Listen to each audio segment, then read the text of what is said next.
Hello guys, চলে আসছি নবীনগর স্মৃতিসৌধ, জাতীয় স্মৃতিসৌধ। তো গাইজ দেখেন, মানুষ কিন্তু পর্যাপ্ত ঠেলাঠেলি শুরু হয়ে গেছে। আমিও ঢুকে বললাম, প্রবেশ মুখে দেখেন শত শত মানুষ কিন্তু এখনই চলে যাচ্ছে। আই ডোন্ট নো এরা কেন এখনই চলে যাচ্ছে। ও বিদেশি, হাই, এ কত করে দাম? 120 টাকা। ভাড়া ভাড়া দিবে না? গাড়িতে ঘুরে এসে পরে দিয়ে গেলাম ওরকম না। গাইজ এখন বাজে 12টা, তো মোটামুটি এখনই কিন্তু পর্যাপ্ত মানুষ চলে আসছে। তবে দুপুরের পরে আর একটু বেশি হবে। দেখেন আমার চাপা যাইতে কিন্তু রোদ লাগতেছে আর কি, এই জন্য আমি নিজে দেখতে আসতেছি না। পর্যাপ্ত কিন্তু পতাকা, তারপরে হলো বিভিন্ন ধরনের স্ট্রিট ফুড কিন্তু পাওয়া যাচ্ছে। গাইস দেখেন, এটা হলো ছবি তোলার জন্য আর কি, খুব সুন্দর করে সাজাইছে। এটা কিন্তু সারা বছর খুব সুন্দর করে সাজানো হয়, তবে এই সময় আসলে আমার মনে হয় সৌন্দর্য একটু কমে যায়, কারণ অসংখ্য মানুষের চাপে অনেক গাছ আহত নিহত এবং অসংখ্য ফুল কিন্তু এগুলো হয়ে থাকে। তো যাক, আজকে দেখবো যে দিন শেষে কতটুকু আহত এবং নিহত হয়। তা আশেপাশে দেখেন প্রচুর মানুষ কিন্তু আছে, যারা বিভিন্ন ধরনের শাড়ি টাড়ি পরে কিন্তু চলে আসছে। এরা কেউ আছে নায়িকা, কেউ আছে অভিনেত্রী, আর কেউ আছে আমার মতো ব্লগার। আমরা এখন দেবো হাঁটা, তো হালকা করে দেখি হাঁটতে হাঁটতে আমরা চলে যাবো স্মৃতিসৌধের, মেইন স্মৃতিসৌধের দিকে। আর দেখেন এই যে, হে পিচ্ছি, নাম কি? নাম কি? রাইসা। তোমার নাম? দুই বোন, দুই বোন। তো বিজয় দিবসের জন্য কিছু বলো, কেমন লাগতেছে? এই প্রথম আসলা নাকি এর আগে আসছিলা? অনেকবার আসছো? আমার থেকে বেশি হয়েছে। থাকো, বাই বাই। স্মৃতিসৌধ কিন্তু বিভিন্ন পার্টে পার্ট করা, একটা এক জায়গায় একটু নিচু, এক জায়গায় একটু উঁচা।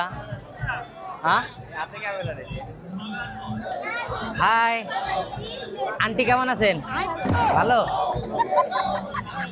তা আপনি কি ফটোগ্রাফার? আমাকে ফটো তুলে দিবেন।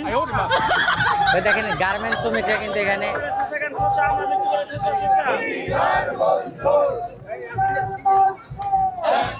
এটা কিন্তু গার্মেন্টস শ্রমিক পক্ষ থেকে চলে আসছে। তো আমি আসলে আন্টি বলছি, এই জন্য আপু মনে হয় একটু রাগ করছে। আসলে উনি আসলে আমার বয়সেরই আর কি মনে হইল। আরে আপনি কি টিকটক বানাইতেছেন? জি। এই দেখেন যে টিকটকের অবস্থা দেখেন।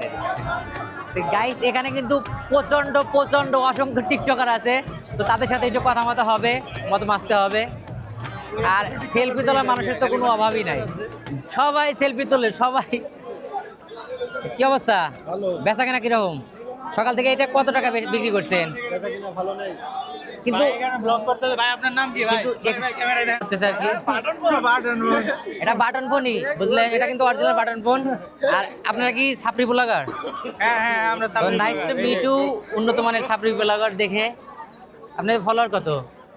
আপনি প্রমোশন করে দিই। 22,000। আমার থেকে এদেরই বেশি।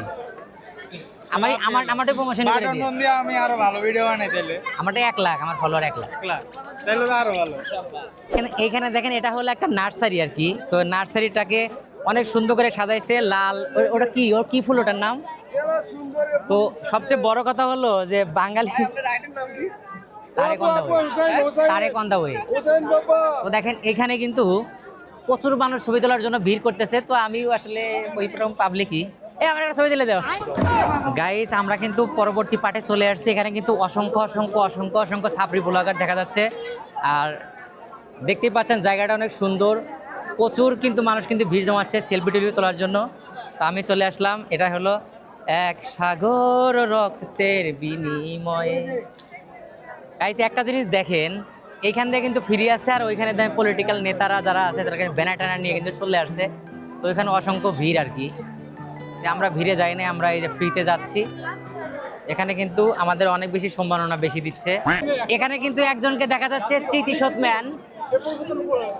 ভারতকে যা দিয়েছি ভুলবে না শেখ হাসিনা। আওয়ামী লীগ মানে ওরে বাবুরে, কাহা গায়া মে। গাইজ, আমি কিছু বুঝতেছি না ভাই। মানুষ লক্ষ লক্ষ, ক্যামেরা লক্ষ লক্ষ, মোবাইল লক্ষ লক্ষ, কিন্তু কে কার ছবি তুলতেছে আর কার প্রয়োজনীয়তা আর কার প্রয়োজনীয়তা না, বুঝতেছি না ভাই।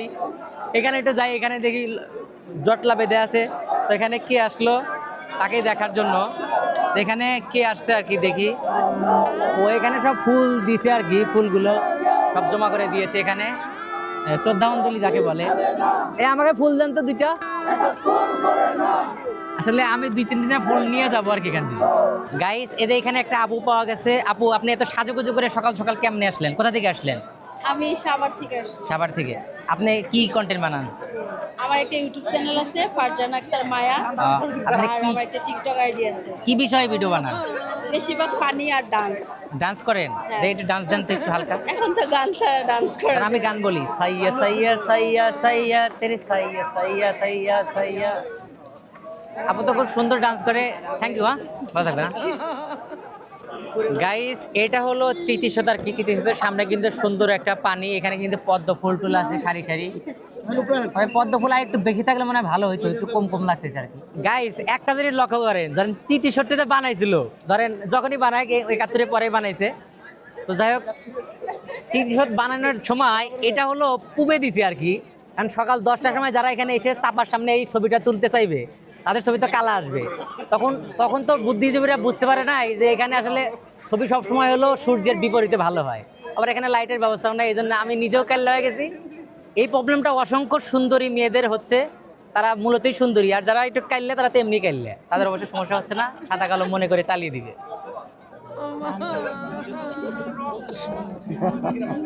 এরা কিন্তু পর্যায়ক্রমে ফুল দিবে।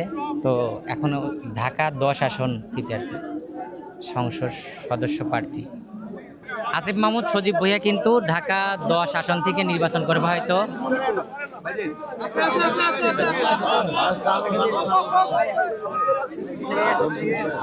গাইজ, আপনারা হয়তো ভাবতে পারেন যে এখানে কি চলতেছে। এখানে কিন্তু অসংখ্য মানুষ টিকটক বানাচ্ছে আর কি, অনেকভাবে হাঁটে, অনেকভাবে হেঁটে হেঁটে যায়, পিছনে ব্যাকগ্রাউন্ড গান টান লাগাই দিয়ে ওটা হলো টিকটক হয়ে যায়। ভাইকে টিকটক করেন? গাইজ, আমরা কিন্তু খুব কাছে চলে আসছি স্মৃতিসৌধের। স্মৃতিসৌধ প্রায় 200 হাতের মতো লম্বা, আর আমি খুব কাছে চলে আসছি। ছোট ভাই, এই স্মৃতিহাত কয়শো হাত লম্বা? তারপরে কয়া যাবো? প্রায় 150 হবো না ভাই? এটা কিন্তু বিশাল লম্বা আর কি, আমি কিন্তু ভুল বলছি, জানি না আর কি। গাইজ দেখেন, এটা কিন্তু আসলে একটা পর্যটনের কেন্দ্রের মতো হয়ে গেছে, সারা বছরই এখানে মানুষ আসে। তো আজকে যেহেতু বিজয় দিবস, তো এই জন্য আরো বেশি মানুষ কিন্তু চলে আসছে। তোমার আজকে বেচা কেনা কিরকম? আজকে ভালো। আজকে তোমার সর্বোচ্চ হওয়ার কথা, তাই না? যেহেতু সারা বছরে এই দিনটাতে সবচেয়ে বেশি হয়, তাই না? তা আজকে কত টাকা বিক্রি করছেন সকাল থেকে? 1000 টাকা। গাইস দেখেন, বিজয় দিবস পালন করতে করতে বিজয় দিবস কিন্তু শেষের দিকেও চলে আসলো। এই দেখেন বর্তমান মাঠের অবস্থা, সবাই কিন্তু গার্লফ্রেন্ড নিয়ে যার যার বাসায় চলে যাচ্ছে। কিন্তু আমার তো আর গার্লফ্রেন্ড নাই, তো আমি এখনো একা একা আসলে দেখতেছি দাঁড়িয়ে আর কি। তো গাইস, এই হলো আজকের ব্লগ। তো আবার বেঁচে থাকলে আবার সামনের বছর আবার এই দিন আসবে, আবার ব্লগ দেখাইতে পারবো। তো ততক্ষণ সুস্থ থাকেন, ভালো থাকেন, এবং ভাবি টাবি থাকলে সেগুলোর খেয়াল রাখেন। Bye, tata.